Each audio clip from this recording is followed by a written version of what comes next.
While tidying up Adrian's clutter, I unexpectedly found a love letter. Compared to the surrounding tattered books, it looked exceptionally neat and clean. It was clearly cherished and carefully kept by its owner. I thought it was a record of our sweet moments, so I tidied it up and set it aside. Suddenly, Adrian stormed in angrily, dragging Elise with him, and kicked me to the ground while I was still cleaning. "Leah, why are you here alone? Don't you know Elise is the one who needs care right now? She just burned her hand, and you can't even manage to take care of her properly as a nanny? I'm not letting you go out to work just so you can look after Elise, and you can't even handle such a small thing." My tailbone hit the table, sending a dull numbness through me. I gritted my teeth against the pain and spoke, "Are you blaming me for letting her get hurt?" Seeing me like this, he was momentarily stunned. But Elise beside him whimpered, quietly sobbing.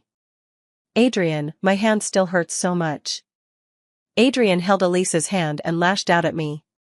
"Elise's hand is already injured, and I paid you to take care of her. This is how you treat her?" My heart felt like it was being struck by a dull blade, stirring a dense, aching pain.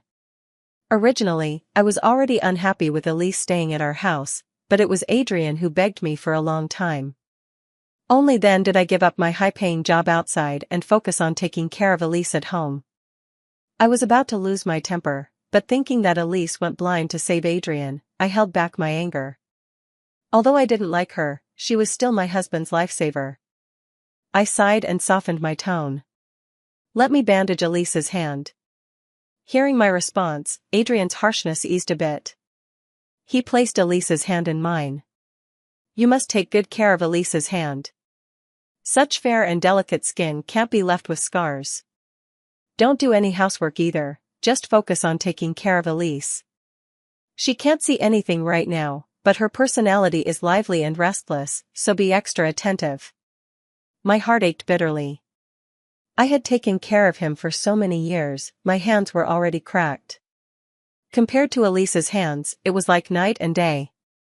Just as I was about to help her pick out the pus, she screamed sharply. "Adrian, my hand hurts so much, Sister Leah is stabbing me." Adrian shoved me away forcefully, and my hand swung onto the silver needle, pricking a small wound that immediately started to bleed. He glared at me fiercely, then held Elise in his arms to comfort her. "Don't be afraid, I'll take you to the hospital." Without looking back, he carried Elise out the door. My anger was about to burst out of my chest, and I even forgot to treat the wound on my hand. Even though he was my lifesaver, Adrian had given her millions over the years. That debt of gratitude should have been repaid long ago. Besides, her eyes were still treatable, but she always said she was afraid to drag it out and not go. I angrily punched the doll Adrian gave me on our first wedding anniversary, and after venting, I reluctantly hugged it to my chest. Clearly, the bond between Adrian and me was bought with his life, so why was he so attentive to someone else? Seeing the somewhat aged love letter on the table, curiosity compelled me to open it. The moment I opened it, there were Elise's tender notes and a few photos. "I want to be with you, please give me a chance." Below, in Adrian's elegant handwriting, was the reply, "Okay." The letter that followed was never sent. Adrian had written many words expressing how much he missed her. The date signed at the bottom was from 5 years ago. 5 years ago, they were still a couple envied by everyone, and everyone believed they would walk down the aisle together. But later, Elise had an accident, and her parents took her abroad for treatment, so that relationship quietly came to an end. In the photo, Adrian is holding his son Adrian's hand while sharing a kiss with Elise in the snowy foreign land. The photographer's skill was exceptional, capturing the usually cold and aloof Adrian in an unusually tender moment. The timestamp on the photo was 10 days ago, and the caption still read, "Lovers who cannot be together." My hand holding the photo froze midair, then dropped limply by my side. 10 days ago, Adrian said the soil in the park was loose, and as a forest ranger, he needed to stay there day and night. I stared at the photo, dazed, as if someone had grabbed my throat, leaving me gasping for air. Seeing the last line, "In the snow, we fell in love, and the vows we made will never break," all my defenses crumbled. It turned out he had been lying to me all along, deceiving me that his heart had long since made room for me. When I was suffering from a sudden heart palpitation and needed care the most, he said Elise would be scared alone at home, so he stayed by her side without leaving. When I was flustered because our son had a fever, he took Elise to the sea to relax. When my mother passed away, he used work as an excuse to accompany Elise to the gardens to enjoy the scenery. On our wedding anniversary, he put off the plans I had been organizing for over half a year, all for Elise's eyes. He made an unbreakable vow with our son and Elise on a foreign street, even having a photographer witness their beautiful bond. It turned out they had been involved for a long time, and I was only just finding out now. He had already betrayed me so many times, so many. Clutching the photo tightly, it creased in my hand. I sank to the floor, a wave of helplessness washing over me. Is it really expected to repay a lifesaver with your body? As soon as the words left my mouth, I stood up and rummaged through the drawer for that photo. It was the one where Adrian, covered in wounds, was carrying me out of the earthquake site. And then, I found my answer. During the magnitude 6 earthquake, I was left in the classroom because my leg injury made it impossible for me to run. Before being buried, I saw Adrian walking towards me. We were both trapped beneath the rubble, and he stayed above me, shielding me from falling debris. But as time dragged on, I could hear the clicking sounds coming from his waist. He whispered weakly, "If we make it out, will you marry me?" I cried as I hugged his neck, giving him a reassuring answer. After we were rescued, he brought me meals every day and even stocked snacks in my drawer. We naturally got married, and we had Lucas as the bond of our marriage. I took those things and went to the hospital to look for Adrian. When I arrived at the ward, I saw Elise nestled in Adrian's arms. "Adrian, if I hadn't gone blind, do you think it would be me standing by your side now?" At this moment, I also held my breath, waiting for an answer. "Yes."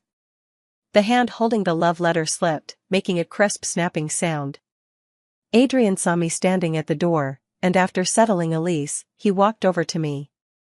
Seeing him walk toward me step by step, I suddenly felt as if I saw the Adrian who once said he would marry me. Seeing my loss of composure, his voice took on a tone of reproach. "Why are you only coming now? Don't you know Elise needs care the most right now? I can fire you anytime, you better take good care of her." When I didn't respond for a long time, he frowned. "Forget it, if you can't even handle this small matter, I'll just do it myself." He was about to turn and head back to the ward, but I grabbed the corner of his shirt and threw the photo and that love letter onto him. He didn't explain to me immediately but instead picked up the items on the floor with a pained expression, then shouted at me angrily, "Who gave you permission to touch these things?" I snatched those things away and threw them on the ground, stomping on them hard several times.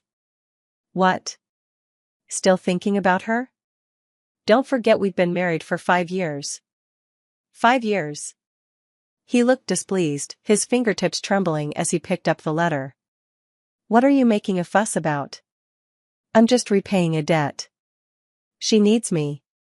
I slapped him hard, the sharp sound echoing down the hallway. "What? Does repaying a debt mean cheating? Does repaying a debt mean kissing her? Then what do you call sending her all my salary over the years?" My emotions surged, my heart pounding so fiercely it felt like it would burst out of my chest. Inside, Elise let out a painful moan. "Adrian, I don't feel well." He shot me a fierce glare. "Elise and I are innocent. I only see her as a sister." No sooner had he spoken than he hurried into the hospital room. Watching his retreating back, the facade I had maintained for years finally shattered at this moment. Passers-by stopped to watch, as if mocking my failed marriage. The emotional turmoil made my heart ache. I wanted to buy some medication for palpitations, but was told that my health insurance quota had already been used up this morning. I anxiously flipped through the records to check, but I had clearly only used it once this year. When I saw the charges, my body went limp, losing all strength and means. All the expenses had been taken by Adrian to pay for Elise's so-called burn examination. My heart ached more and more, like being submerged in seawater, almost suffocating me. But I no longer wanted to question it, his blatant favoritism toward Elise was the answer. I drafted a divorce agreement with the law firm, ready to end this ridiculous marriage. I wanted to wait for my son to come back and ask if he was willing to leave with me. But that wait lasted the entire night, and as the clock hands moved, my anxiety grew. I called my son's phone watch, but no one answered on the other end. Worried, I hurried out to look for him. I asked his teacher at school and learned that he had long since left. I searched the places he usually liked to go, but still saw no sign of him. By now, the plane I had booked had already taken off, but I no longer cared. My heart ached with anxiety as I helplessly called Adrian. The line connected quickly. Adrian. Our son is missing, can you help me find? Before I could finish, Elisa's sweet, syrupy voice interrupted. Adrian, is this the place where we once hid the treasure? Let's dig here. Adrian hurriedly hung up the phone. They were clearly not at the hospital, but I no longer had the heart to dig deeper. The mere thought of what my son might be going through made tears stream uncontrollably down my face. I went to the police station to file a report, and soon the police helped me pinpoint Lucas's location. It was in the garden area that Adrian was in charge of. I drove there, and as soon as I stepped into the garden, I heard my son's triumphant voice. Aunt Elise, don't be afraid. If Leah bullies you, I'll help you get revenge. The innocent voice of my son sent a chill down my spine, and the anxious footsteps came to an abrupt halt. Elise soothed him with a gentle voice. Lucas, you're so wonderful, knowing how to be grateful. Unlike some people, I came back from treatment abroad only to find he had already settled down and started a family. Anyone with half a brain could hear what she was implying. Adrian could only comfort her softly. I'm sorry. I have let you down. Our son chimed in beside us. Aunt Elise, I wish you were my mom. My fury exploded all at once. I rushed over, grabbed Lucas by the butt, and started hitting him. I carried you for 10 hard months and gave birth to you, and this is how you repay me, learning to be so sly and sneaky. He let out a painful wail, shouting all the while, I don't want you as my mom, I want Aunt Elise to be my mom. You're not pretty, and you're so mean, neither Dad nor I like you. After he said that, I squeezed even harder. Elise anxiously intervened beside us. Leah, don't hit the child, let's talk this through calmly. She tripped over a stone on the ground because she was in a hurry to come over, leaving a long scratch on her leg. Adrian quickly helped her up and settled her down. Then, with a look of impatience, he came over and grabbed my hand. Have you had enough of making a scene? Lucas is just a kid, he was only trying to joke with you. My chest heaved violently with anger. A joke? I am a mother. He is a part of me. Do you know how desperate I was when I was looking for him? I imagined all the worst outcomes, I was about to die, do you understand that? Hearing my shout, Lucas instinctively lowered his head. Adrian's demeanor softened, and he tried to come over to talk to me calmly. Elise, standing nearby, let out an uneasy sound. Adrian, I think I hear the sound of soil moving. Adrian's face suddenly changed. That's the sound of the earth shifting and collapsing. There's a flood release upstream, we're probably facing a mudslide here. He grabbed Elise and Lucas by the hands and ran toward the patrol car. His strong survival instinct made me quicken my pace to follow closely behind. But there were only 3 seats in the patrol car. When I tried to squeeze in, Elise let out a sharp scream. It hurts. Don't push me anymore. My son shoved me, pushing me off the car. Adrian looked anxious. Leah, wait here for a moment. Rescue personnel will arrive any minute now. I clung tightly to the car, refusing to let it start. Adrian. I'm your wife. And she's just an outsider. Do you really have to treat me like this? The sound of stones mixed with muddy water grew louder, his brows furrowed with impatience, and he kicked me aside with a single foot. You can protect yourself, but Elise can't see. Don't be so selfish. With that, he rode off on the patrol car, leaving me standing there alone. The sound grew closer and closer, and I saw the rushing mudslide surging toward me. My survival instinct made me run, but my speed was no match for the mudslide. Soon, I was engulfed by it, and my world plunged into darkness. The rushing water swept me into a cave, where the surrounding rubble buried me, making it hard to breathe. I could only struggle to dig away the stones, my nails throbbing with sharp pain. But my strength quickly gave out, and soon I was buried again under fresh rubble. I could only lie quietly beneath it, awaiting the sentence of death. "Is anyone there?" a male voice called out. Suddenly, I found the strength to push away the stones covering my mouth. "I'm here."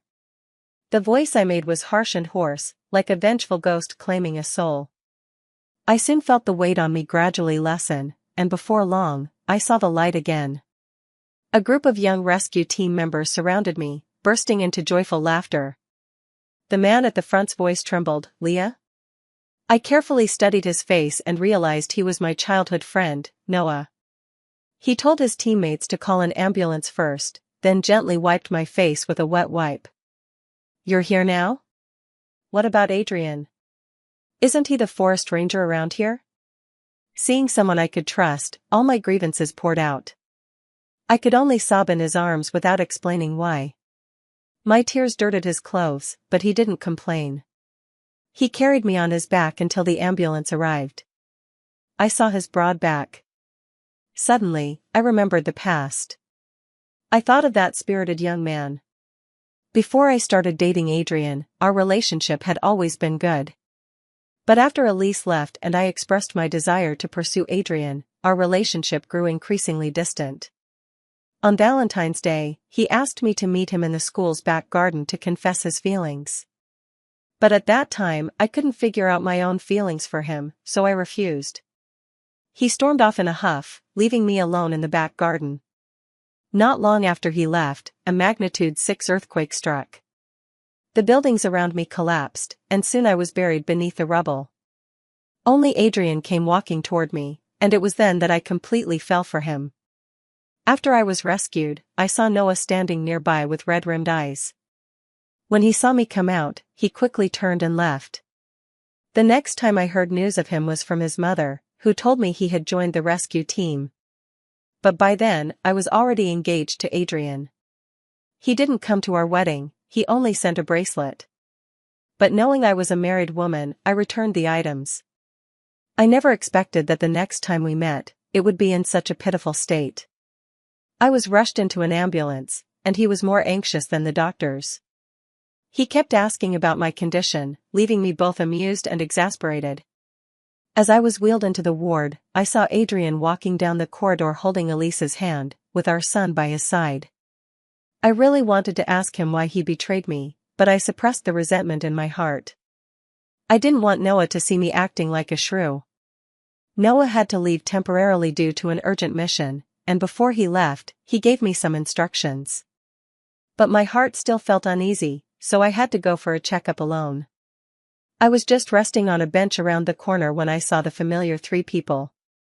Adrian and Lucas were pleading with the doctor. "Doctor, can her eyes still be healed?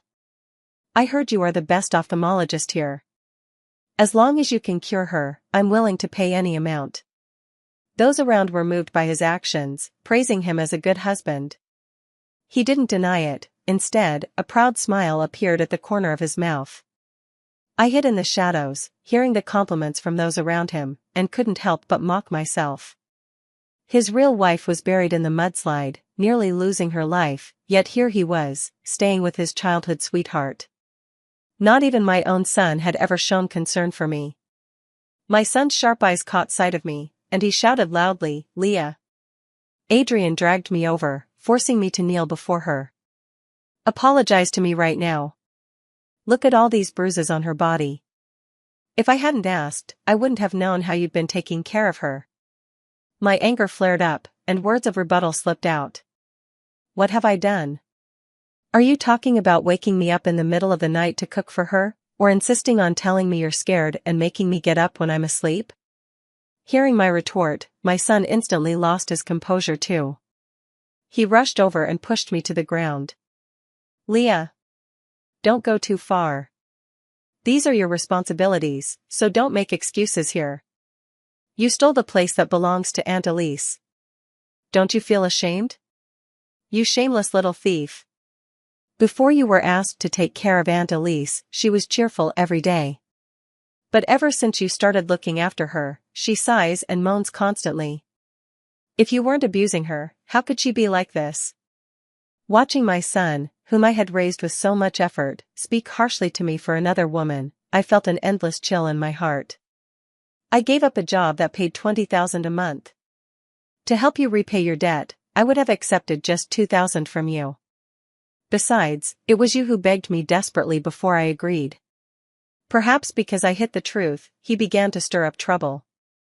You scared her, now she's gloomy and refuses any treatment. If it weren't for you, her eyes would have healed long ago. Why isn't it you who went blind? I stopped arguing, staring blankly at him. The person before me became a stranger, and the 5 years of feelings completely tore away that veil of shame. All those tender illusions were shattered, leaving me utterly alone and helpless. When you were hoarding all your old stories, did you ever think about how I felt? You act like a good person, using my medical insurance. You really are a coward. You were the one who brought her home. What does it have to do with me if something goes wrong with her? He raised his hand to strike me, but the pain never came. Noah grabbed his hand and swung it aside, pulling me protectively into his arms. Adrian, seeing who had arrived, grew even angrier. We're not even divorced yet, and you're already with another man? Do you think I'm dead? Watching him twist the truth, I couldn't help but slap him across the face. But my anger unresolved, I completely lost my mind. I threw everything I could at him, shouting angrily. Didn't you say Elise was your wife? I pointed at Lucas again. Didn't you say she was your mother? Your heart is filled with someone else, so what does our marriage mean? He looked guilty, instinctively glancing toward the hospital room. Don't talk nonsense. Elise and I are innocent. I only see her as my lifesaver. She isn't even married yet, don't say such things. I snorted coldly. Even now, he was defending Elise's reputation. I threw those photos in his face. Does a lifesaver need to be kissed? Need to offer herself? Looking at the father and son before me, I felt an overwhelming sense of disgust. Tomorrow, let's go to the Civil Affairs Bureau and get a divorce. Without waiting for his reply, I grabbed Noah's hand and walked out of the hospital doors. Once outside, Noah's quiet laughter reached me. What are you laughing at? Is it that funny? It's so embarrassing. By the end, I couldn't help but laugh until I was trembling. After calming down, he looked at me seriously. Are you really sure you want a divorce? You're even giving up on our son? Yes. He stared at me steadily, his eyes full of joy, but quickly returned to normal. All right. I arrived at the Civil Affairs Bureau early, wanting to end this absurd marriage as soon as possible. But I waited a full 2 hours before Adrian and Lucas leisurely brought Elise over. Seeing the urgency on my face, Adrian's expression turned cold. Do you really have to get a divorce? Our 5 years together, can it just end like that? Before I could answer, Elise's coquettish voice came through. Honey, are you not done yet? I'm starting to feel a bit unwell again. A look of disdain crossed my face. They weren't even divorced yet, and she was already acting this intimate. His expression was displeased as he turned back and whispered a scolding to Elise. I only see you as my sister and lifesaver. Don't call me that, my wife is still here. Hearing him call me his wife made me feel sick. I couldn't help but urge, hurry up and finish, I have an appointment. Gritting his teeth, he stepped into the Civil Affairs Bureau with me. I quickly signed my name, but when it came to Adrian's turn, he hesitated and couldn't bring himself to write. Leah, can we not get a divorce? The thought of a life without you breaks my heart. We already have a child together, are you really going to be this resolute? Seeing him fidgeting like this now, my anger surged from deep within. I strode out quickly and slapped Elise right across the face. Elise let out a scream, and Adrian immediately rushed out from inside, shielding her in his arms.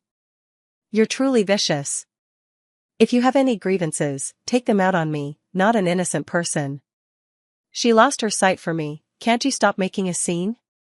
You have so many people around you, but she only has me. I'm just trying to repay my lifesaver as best I can. Do you have to make things so final? Listening to his mindless remarks, I just felt disgusted. I must have been blind before, not realizing he was this kind of person. I was completely impatient, just wanting to get out of here as soon as possible. Have you finished signing? Can you hurry up? Stop dawdling like some sissy. At this moment, he calmed down, remained silent for a long time, then turned and walked back into the civil affairs office. His back was hunched. I knew it was an old injury he had sustained while saving me. If this had been before, I would have felt sorry for him. But now, I couldn't stir even the slightest ripple of feeling for him. He slowly came out and said, "I've already signed. I hope you never regret it." He took his lifesaver by the hand and walked away with Lucas. The setting sun stretched their shadows long, like a happy family of three. I clenched the divorce certificate tightly in my hand.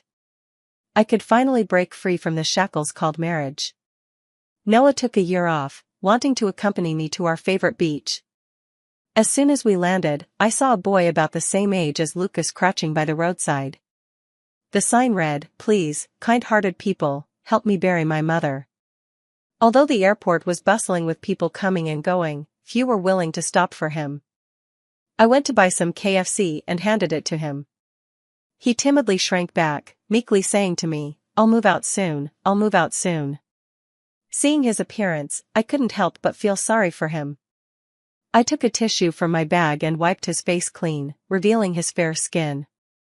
"Do you need help? Take us to your home." He quickly knelt down and kowtowed to me, repeatedly saying thank you. But at that moment, Noah had disappeared. After waiting for a while, he hurried over carrying a few pieces of clothing. "Your clothes are dirty, change into these." He bowed repeatedly in thanks, but Noah quickly stopped him. We drove to his home and found the house was simple, yet very clean. We saw his mother resting peacefully in bed. After a few seconds of silent mourning, we called someone to come and take care of things. By the time everything was done, it was already afternoon. The little boy told us his name was David. Looking at his lonely figure, I couldn't help but think of Lucas. If only Lucas were half as dutiful. Noah and I exchanged a glance, then reached out our hands to him. "Would you like to live with us? We won't treat you badly." He nodded. Our trip for two had turned into a trip for three. When we went to the restaurant to eat, Noah specially took David and me to get dressed up. Looking at myself in the mirror, I could hardly believe it. Since I got married, Adrian had told me, "Once you're married, you can't go out showing off anymore." From then on, I kept things simple, going about every day with a bare face. David walked over from the side and unabashedly complimented me. "You're so beautiful." His words made me feel shy. Noah came over and put the bracelet on me, whispering in my ear, "I've always believed you are the rightful owner of this bracelet." My face flushed, and I felt my whole body burning with heat. Just as they sat down in the restaurant, a fierce argument broke out nearby. "Don't think I can't see you getting cozy with other women just because I'm blind. I can smell someone else's perfume on you. Which little bitch dares to seduce my husband? I'll kill you." Elise, unable to see, could only grab a waiter's hair at random and shout curses loudly. The commotion drew the attention of the other diners in the restaurant. Lucas and Adrian lowered their heads, cheeks burning. "Why is no one saying anything? Where's your manager? I want to speak to your manager and file a complaint." The manager was called out, and seeing his employee treated like this, his face darkened. "Sir, I don't know what mistake our waitress made while serving you, but please control your wife and don't disturb the other guests, okay?" Elise spat out a curse and slapped the waitress hard. "I'm telling you, don't think you can bully me just because I can't see you. Your waitress seduced my husband and was flirting with him right in front of me. Don't think I don't know. Today, you must give me an explanation. Either hand her over to me to deal with, or have her resign." The waitress finally lost her temper and threw her service badge on the ground. "I'm serving you, and you're slandering me. With your husband's looks, who would want him anyway? The waitress stormed off angrily, and the manager hurried after her. But Elise kept on relentlessly splashing accusations. Call your boss over. I want to complain about this manager, he's completely useless. The murmurs around grew louder and louder, and Adrian's expression started to falter. He glanced around nervously, just as our eyes met while I was watching the commotion. At the moment he saw me, his face froze for a brief second. Adrian, I went blind saving you, and this is how you treat me now. You ungrateful, heartless scoundrel. He furrowed his brows and scolded sharply, stop making a fuss. That was just a waiter earlier. Can you not make a big deal out of it? Elise was still babbling on an argument, and Lucas, feeling embarrassed, left first. Adrian, seeing everyone's displeased expressions, quickly pulled her out the door as well. After watching this farce, I only felt that the meal tasted even better. David asked me curiously, did you just meet that man? Why was he staring at you the whole time? I didn't look up and answered firmly, no, I don't know him. In the evening, the temperature was just right. Noah suggested taking David and me to the beach to play, and even bought me a swimsuit. But looking at the ugly stretch marks on my belly, I still couldn't bring myself to wear it. Seeing that I hadn't changed yet, Noah gently asked, what's wrong? Don't like that outfit? No. I have stretch marks on my belly. It looks too ugly, so never mind. It's fine as it is now. He pulled me close, making me look into his eyes. Don't worry, those are badges of honor as a mother, not shackles to make you feel ashamed. You can choose not to wear the swimsuit because it doesn't look good, not because of your flaws. I nodded and still put on the swimsuit. I had just stepped out when David exclaimed, Godmother, you're so beautiful. He has always been my biggest fan. The three of us walked quietly along the beach, savoring the sound of the waves at night. A child silently ran over, and only when he reached me did I recognize him as Lucas. He threw himself into my arms, crying, Mom, I'm sorry, I was wrong. Without you, the house is a complete mess. Dad is busy with work and left me alone to take care of Elise, but she's always picky and keeps hitting and scolding me. Mom, I miss you so much, please come back soon. Dad misses you too. I quietly listened to him finish his crying, then roughly pulled him out of my arms. Are you done talking? If so, go back to your mom and dad. I have a godson now. He's more obedient and filial than you. I like him very much. Lucas grew desperate, he's just a wild kid. You're not allowed to take him. You're clearly my mom. I held David's hand tightly. Didn't your parents teach you to be polite to others? You have nothing to do with me now. Adrian and I are already divorced. He cried and threw a tantrum, wanting to call me Mom, but Elise, who had rushed over, grabbed his hair. Who gave you permission to call her Mom? You're with me now, so you're my child. Adrian rushed over, trying to pull her back, not wanting her to make a scene here. But Elise was stubborn, insisting on cursing loudly in front of the crowd. Everyone, come and see. My husband's ex-wife is still entangling with him, even trying to brainwash my son. They're just bullying me because I'm disabled. Everyone, come judge who's right. Her shouting indeed attracted a large crowd, who began to chatter and accuse me from all sides. Noah stood in front of me, explaining on my behalf. My girlfriend has long since cut ties with him. It's always them causing trouble for her. We're already trying to avoid it as much as possible. Noah didn't want me to get caught up in all this drama, so he grabbed me and was about to leave. Adrian and Lucas both called out to me at the same time, don't go. Mom, I really know I was wrong, can you take me with you too? Wife, I know I was wrong, let's get back together. I shook off Noah's hand and walked back. You're the ones who wronged me first. What right do you have to beg for my forgiveness now? You need to take responsibility for your actions. And from now on, don't call me mom or wife anymore. I'm long done with you. After saying that, I took David's and Noah's hands again and left that place full of trouble behind. Adrian shouted loudly from behind, "I love you, Leah. We will definitely get back together." Then came the intense argument between Elise and him. I rolled up the car window, shutting out all the noise. Noah's vacation soon came to an end, and I found a new job as a copy editor. That day, I was at home keeping David company. The door lock made an unusual noise. Adrian had picked the lock and come in. He was covered in blood and nearly crazed as he threw himself onto me. David was hitting him from the side but was slapped away by Adrian. "Leah, let's get back together. I miss you. Elise is really impossible to take care of." I struggled in his arms, but the strength difference between us was overwhelming. He held me tightly on the sofa. "I would rather die than get back together with you. Just seeing you makes me sick." He showed a manic smile and grabbed the scissors from next door. "Then let's die together. We might as well be a pair of doomed lovers." His face was hateful, but the cold touch of the scissors against me still made me tremble. Just as the scissors were about to pierce me, the expected pain never came. Instead, it was Noah who held me tightly in his arms. "I'm sorry, I was late."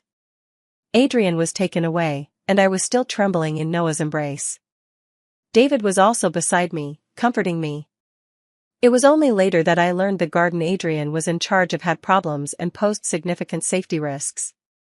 But Elise insisted on clinging to him, not letting him handle it, which led to the leader discovering the oversight during an inspection, and he was immediately fired. After returning home, Elise was still throwing a tantrum. Overcome with anger, he grabbed a knife and ended her life. Adrian was sentenced to death, and Lucas was sent to a welfare institution, becoming an orphan. But after all, that was the child I carried for 10 months and gave birth to, so I still provided financial support to the welfare home. Soon, Noah and I held our wedding and had our own child. Noah and I walked hand in hand through decades. The story ends.